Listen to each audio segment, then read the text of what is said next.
Bismillahirrahmanirrahim. Assalamualaikum warahmatullahi wabarakatuh. Alhamdulillah kita bisa ketemu lagi di pertemuan yang kelima ini dalam suasana masih Lebaran atau bulan Syawal. Saya pribadi mengucapkan minal aidin wal faizin, mohon maaf lahir dan batin.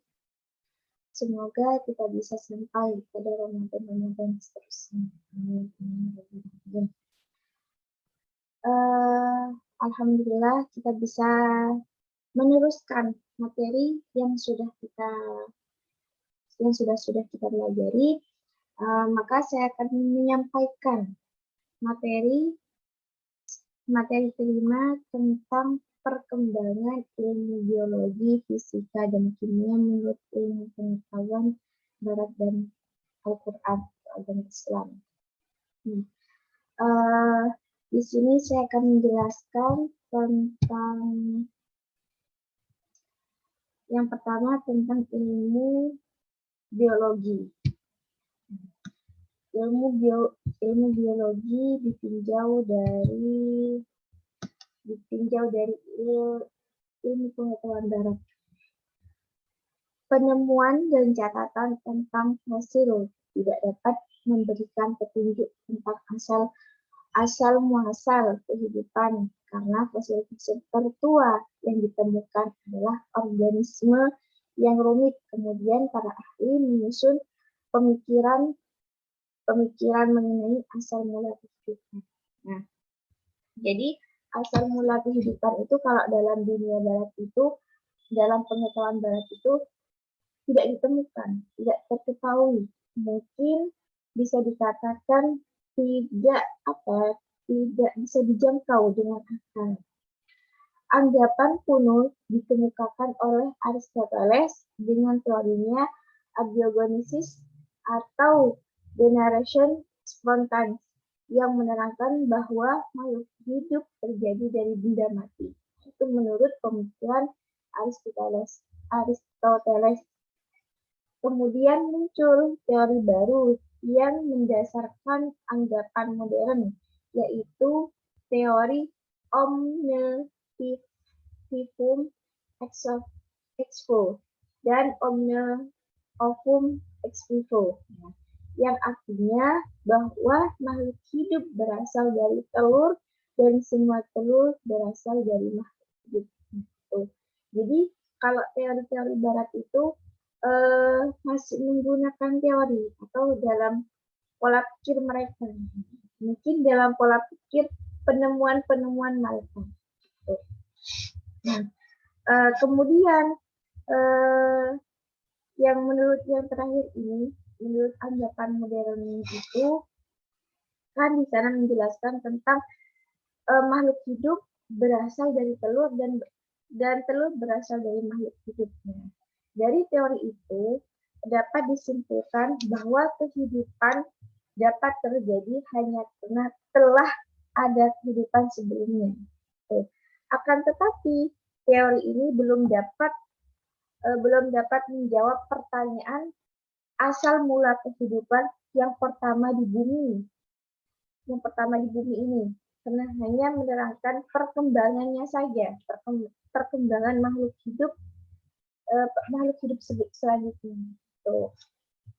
Itu yang menurut berdasarkan anggapan yang modern. Jadi para ahli itu banyak juga yang mempelajari tentang perkembangan makhluk hidup. Contohnya mempelajari tentang lapisan bumi serta lainnya yang mengetahui bagaimana dan kapan timbulnya makhluk hidup yang pertama-tama di bumi ini. Kira-kira pada tahun 500 juta yang lalu, periode Kambium, itu fosil banyak didapatkan dalam batu endapan. Tetapi endapan yang lebih tua dari periode Kambrium ini hanya mengandung sedikit sekali tanda-tanda kehidupan. Jadi kalau pada masa dahulu kala, menurut Aristoteles atau menurut anggapan modern yang lainnya, itu ada yang menganggap makhluk hidup itu dari benda mati. Dan selanjutnya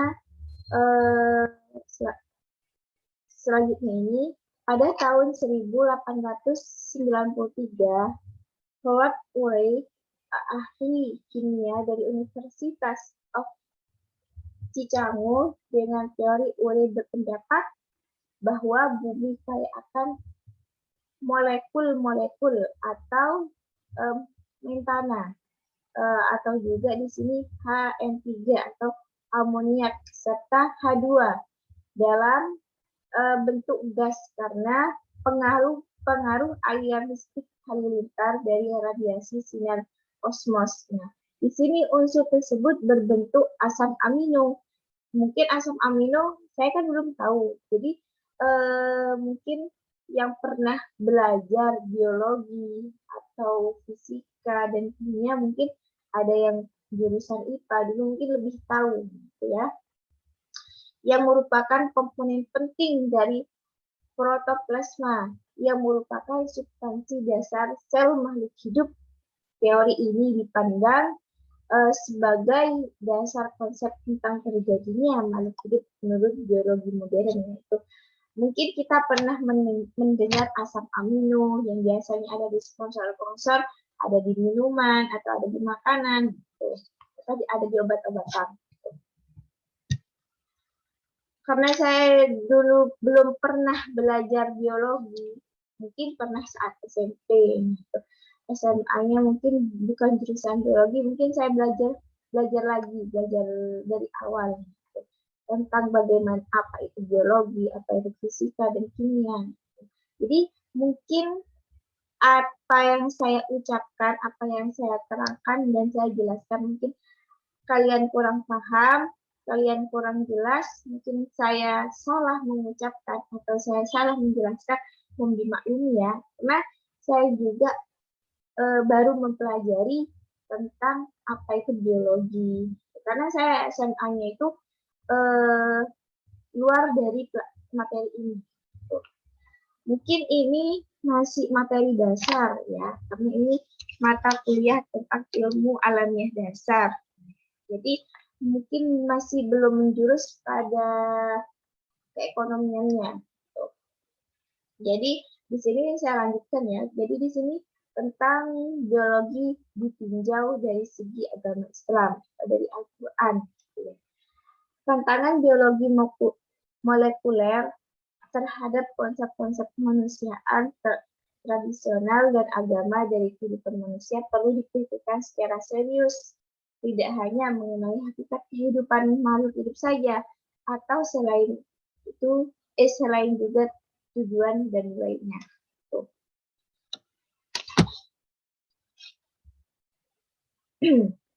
Jadi di sini tidak hanya mengenai hakikat kehidupan makhluk hidup saja, melainkan juga tujuan dan nilainya, value-nya itu bagaimana kita bisa menerapkan teori yang ada di Al-Quran.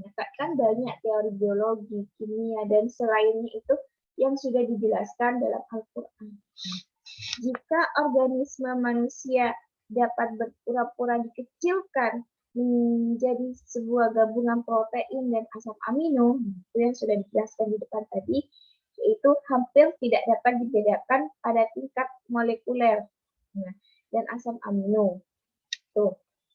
Yang kedua, di sini ada banyak cara untuk mengamati dunia biologi, misalnya memanfaatkan wacana untuk paradigma genetika dan membahas paleontologi secara panjang lebar.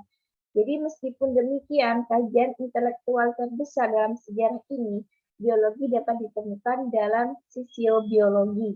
Sekalipun demikian, bahaya yang sesungguhnya akan tiba jika disiplin.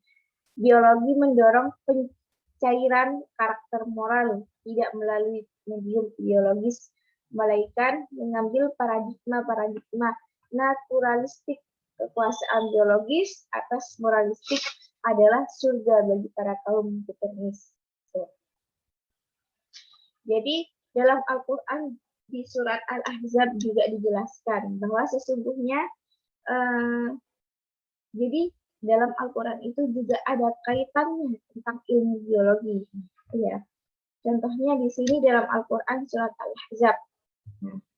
Ayat 5. Sesungguhnya lelaki dan perempuan yang muslim, lelaki dan perempuan yang mukmin, lelaki dan perempuan yang patuh dalam beramal, lelaki dan perempuan yang jujur dalam perkataan dan perbuatan, lelaki dan perempuan yang sabar, lelaki dan perempuan khusyuk kepada Tuhan, lelaki perempuan yang dermawan, yang dalam harta dan kebaikan, lelaki dan perempuan yang berpuasa.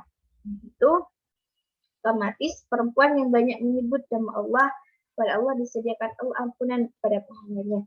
Jadi pastinya dalam biologi dijelaskan lelaki dan perempuan, itu ya, pastinya akan berpasang-pasangan. Di dalam Al-Quran juga dijelaskan jika semua merupakan sebagian dari kebaikan utama, genetik dan gender, itu otomatis di sana sudah dijelaskan bahwa dalam biologi, genetika, paradigmanya itu seperti apa, itu sudah dijelaskan semua. Nah, di sini dan selanjutnya, campur tangan genetik dalam permasalahan manusia semakin meningkat.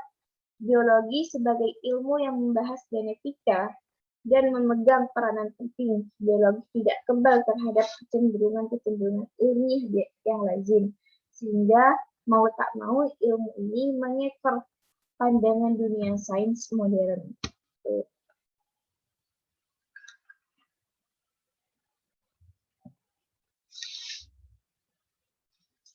Mungkin saya akan jelaskan tentang fisika ditinjau dari ilmu pengetahuan barat. Nah, energi mulai dipikirkan ketika manusia mulai mempelajari konsep gerakan. Ini kan biasanya kalau di fisika itu tentang gerakan, tentang energi, gitu ya. Benarkah alam semesta ini digerakkan karena adanya energi? Dalam bentuk apa? Pertanyaan energi dapat muncul dalam berbagai bentuk dan dapat berubah bentuk. Sekalipun kelihatannya sederhana, konsep ini baru muncul setelah memulai macam-macam perkembangan. Jadi banyak-banyak pertanyaan. Nah, menurut Aristoteles berpendapat bahwa setiap gerakan semula memerlukan gaya yang bekerja terus-menerus untuk mempertahankan gerakannya, tapi pendapat ini ternyata salah. Nah, itu menurut pendapat Aristoteles itu, menurut sebagian pakar itu salah. Itu kan banyak pendapat-pendapatnya. Dan selanjutnya, menurut Newton, benda bermasa M mendapat gaya F. Mungkin yang jurusan IPA atau fisika di sini lebih tahu kan, akan memperoleh kecepatan sebesar A sama dengan F per M. Bila gaya F bekerja terus pada benda tersebut, benda yang bergerak akan semakin besar. Itu menurut Newton. Nah, menurut hukum Newton hanya berlaku pada mekanika klasik, yaitu mekanika yang bergerak dengan kecepatan rendah. Mekanika relativistik yang diperoleh dari Albert Einstein yang membahas benda atau materi yang bergerak dengan kecepatan cahaya. Pada tahun 1923, Comston mempelajari gejala tumbuhan antara foton dan elektron. Dari percobaan ini diperoleh kesimpulan bahwa paket energi gelombang elektromagnetik dapat berfungsi sebagai partikel. Menurut sebagian para pemikir barat.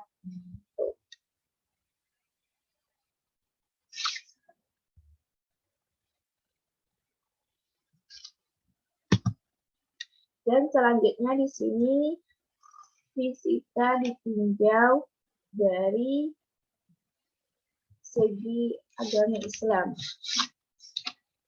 di sini seperti disebutkan di awal, ilmu fisika yang dikenal saat ini tidak berhubungan langsung dengan ilmu apapun dalam kualifikasi ilmu pengetahuan Islam tradisional.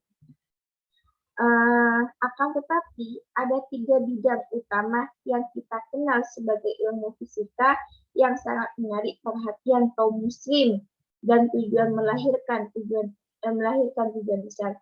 Yang pertama yaitu tentang optik. Yang kedua juga tentang mempelajari tentang gerak. Di sini kaum muslim mempunyai perhatian khusus dalam mempelajari optik dan fenomena cahaya gerakan. Kegiatan ini terjadi pada abad keempat di Kairo oleh Ibnu al-Manazir atau Thesaurus Optical, yang menerapkan metode eksperimental untuk mempelajari fenomena cahaya. 2 abad kemudian di Persia, Utib al-Adin as-Surazi dan muridnya Kamal ad-Din al-Farimanulis menulis kitab Al-Manadir. Mereka menjelaskan tentang pembentukan pelangi yang disebabkan oleh fraksi dan refleksi. Itu ya, menurut pakar-pakar Islam.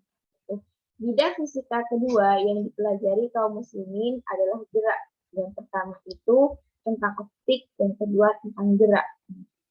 Masalah fundamental ini dipersiapkan oleh Galileo untuk menjadi dasar revolusi keilmuannya.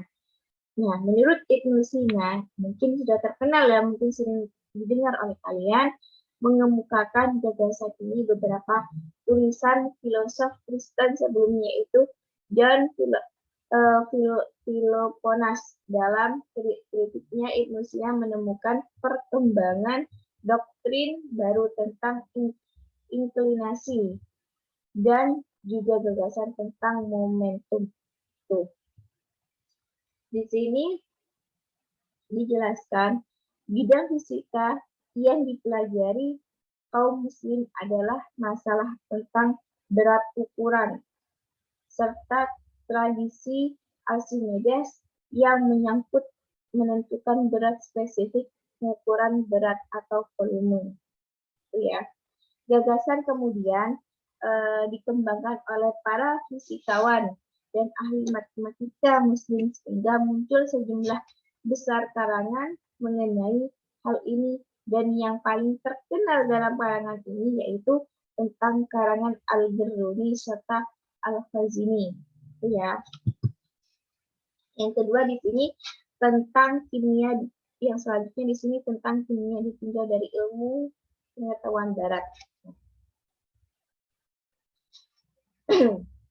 Masyarakat primitif tak dapat mengatasi kekuatan alam yang membawa bencana, seperti wabah penyakit, gempa, banjir, dan sebagainya. Akibatnya, sesuatu yang menurut perkiraan mereka merupakan penyebabnya harus dipuja agar bencana itu tidak terulang lagi. Itu menurut pemikiran barat. Pada abad pertengahan, sikap yang demikian itu beralih menjadi mistik. Nah, para ahli kimia beranggapan bahwa dengan kekuatan gaib, tembaga misalnya dapat diubah menjadi emas. Nah, mungkin pemikiran-pemikiran dahulu sebelum tahun saat ini, mungkin pemikirannya itu berbeda-beda. Contohnya kayak masyarakat primitif. Nah, pada abad pertengahan itu kan punya pemikiran-pemikiran yang berbeda. Jadi pada akhir abad ke-17, ilmu kimia itu berkembang sebagai ilmu pengetahuan setelah Antoine Lavoisier melalui metode yang dikenal sebagai metode ilmiah, yakni metode dengan pengamatan-pengamatan menghubungkan kenyataan. Jadi menghubungkan yang nyata dipraktekkan. Kalau dulu kan hanya sebuah pemikiran, tidak dipraktekkan, tidak dikembangkan. Kalau pada abad ke-17 ini, menurut pakarnya, jadi penemuan metode ilmiahnya itu pengamatan-pengamatan menghubungkan kenyataan. Jadi sudah nyata, mengemukakan perkiraan, menguji perkiraan dengan percobaan selanjutnya. Jadinya kayak penemuan apa gitu ya dicoba, kayak biasanya kalau anak-anak kimia itu kan ada cairan-cairan itu ada, jadinya diuji coba gitu.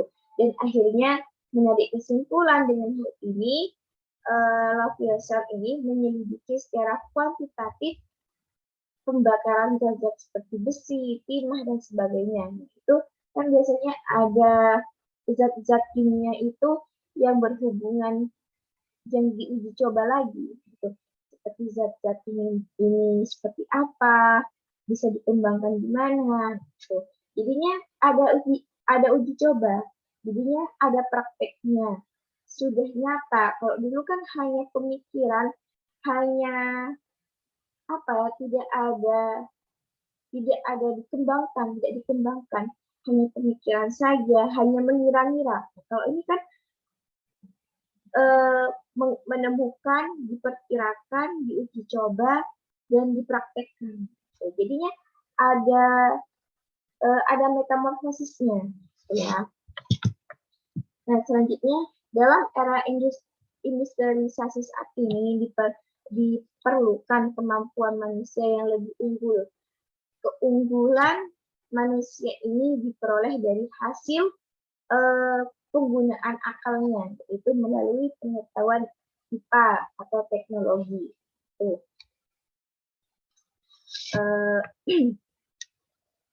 Di sini IPA dan teknologi juga memegang peranan penting dalam persaingan ini. Peranan teknologi menjadi faktor yang menentukan, sehingga wajarlah bila pengembangan teknologi ini harus dilakukan secara sistematis, terarah, dan bertahap. Selanjutnya, berdasarkan pengembangan fisika dan astronomi, Al-Khwarizmi ini juga turut membesarkan ilmu kimia dan biologi. Jadi, Al-Khwarizmi ini pakarnya ilmu kimia dan biologi. Atau di sini Al-Khwarizmi ini pakar yang Islami, bukan yang kebarat-baratan. Dia menulis tentang evolusi dalam kimia dan biologi. Dia membandingkan transmutasi unsur dengan transmutasi spesies. Jadi selanjutnya, secara khusus Al-Khwarizmi ini juga meneliti dan menjelaskan definisi berat. Menurut dia, berat merupakan gaya yang inheren dalam tubuh benda-benda padat dan menyebabkan mereka bergerak. Itu berat ya. Dengan sendirinya, dalam suatu garis lurus terhadap unsur bumi dan terhadap unsur benda itu sendiri, gaya ini pada gilirannya akan tergantung dari kerapatan benda dan bersangkutan. Jadi ada perbedaan antara tinjauan dari pengetahuan barat dan pengetahuan Islam. Jadi perkembangan ilmu pengetahuan alam ini yang dinamis, di samping banyak memberikan keuntungan, juga membawa risiko agar risiko ditekan sekecil-kecilnya. Arah perkembangan ilmu pengetahuan alam harus dilandasi oleh nilai-nilai kemanusiaan yang luhur.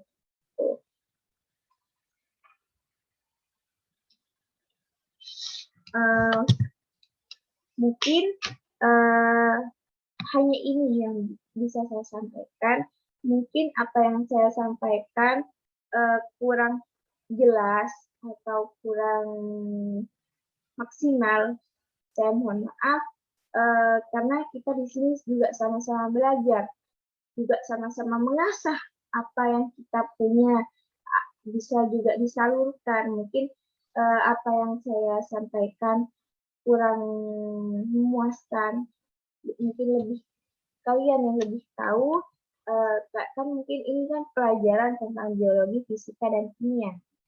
Mungkin dari kalian dulu ada jurusan IPA, jurusan yang lainnya, mungkin kalian yang mungkin lebih tahu, mungkin saya ada salah ucapan, salah pengertian, salah yang mungkin banyak salahnya, bisa dikatakan seperti itu.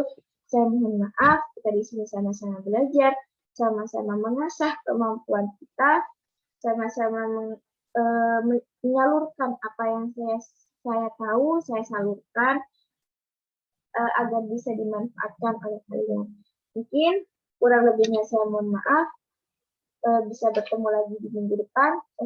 Kurang lebihnya saya mohon maaf. Wassalamualaikum warahmatullahi wabarakatuh.